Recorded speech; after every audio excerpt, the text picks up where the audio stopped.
gün sizlərlə magistratura qəbul imtahanına dəfələrlə düşmüş olan bu tip sualın izahına baxırıq. Buna biz ağ-qara cəmləməsi kimi baxacağıq.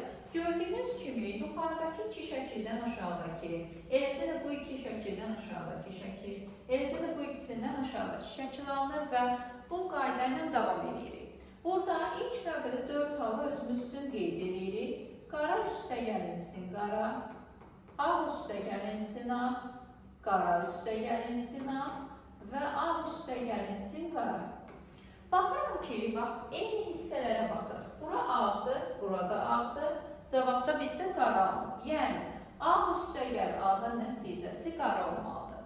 Eləcə də, buradakı xanım, bura qaradır, həmin hissə burada ağdır.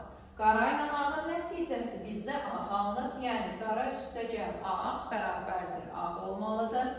Eləcə də bu hissə ağ, həmin hissə burada qaradır. Ağla qaranın nəticəsini bizə ağ kimi verir. Burada ağı qeyd elədik. Keçdik.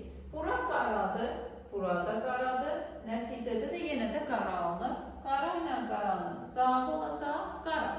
İndi keçirik, növbətdə yoxlaya bilərik ki, qaydamız ödənilir ya yox. Məsələn, bura qaradır, bura qaradır, cavabda qara verir. Bizdə də qara ilə qaranın nəticəsi qaradır. Eləcə də qara ağ, nəticədə bizə ağ verir. Doğrudan da qara ağ, burada da ağ verir. Eyni qayda ilə bunların hamısını sona qədər yoxlaya bilərik və keçib bizdən soruşmalı. Bura qaradır, bura ağdır. Baxıraq ki, qara ilə ağın nəticəsi ağ olmalıdır. Baxıram ki, onda burada qara verir, burada qara verir, qalanlarını saxlayıram.